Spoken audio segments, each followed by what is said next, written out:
I'm now going to explain to you about a multi-threaded broadcaster server.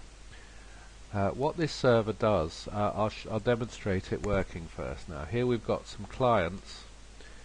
It's multi-threaded, so we can have as many clients as we like. If we type something in to one client, it displays it in all the other clients, apart from the one where we type the message. So goodbye has come in, I type goodbye in here and it's come there, there and there and there.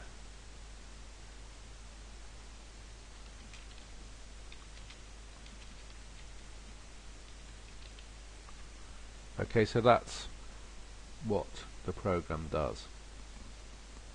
So how does it work? Well, what we do is we keep this list of output streams of every client that's so far joined. So if we keep this list of all the output streams of what every client has joined, when we get a character from a client, we can go through each of those output streams and send back the character to on each of those output streams, apart from the output stream corresponding to the client that's just sent the message. And that's what we do. So we've got this class called sync list, which allows us to get, which is an array list of output streams, and we can get the ith output stream, we can add an output stream, we can return the size of an output stream, and we can, here's the constructor where we can create an empty array list of output streams.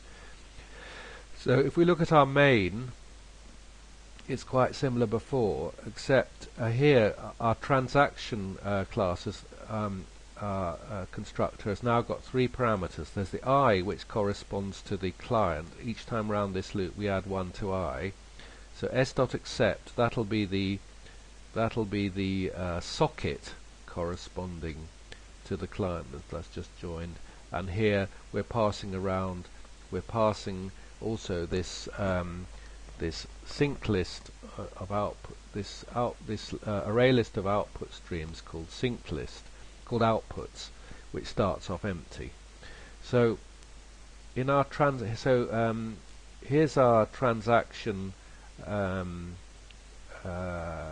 constructor, and basically what we do is we've got this local variable outputs which we set to the thing we've just passed it, so that'll correspond to the global sync list. We get the output stream. So n corresponds to this is the nth client that's joined. T is the socket. We get its output stream. No, we get its input stream, we get its output stream, and we add the output stream to the sync list. So we've put the output stream of this new thread that's just joined to the sync list.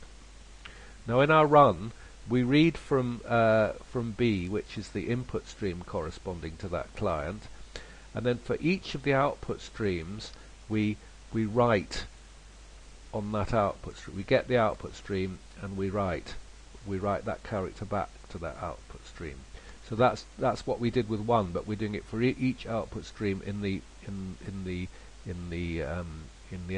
sync list array list of output streams. Apart from we don't write back to the output stream corresponding to the client that just sent the message. That's why when we type something in here, it goes everywhere except it doesn't come back here. If we commented out this j equals n, if j equals n, it would also come back here. Now that all works beautifully, apart from when if we kill one of the clients and then type something in here, we get an error and we find that our server has broken. So in the next lecture I'll explain how to solve that problem and why it occurred.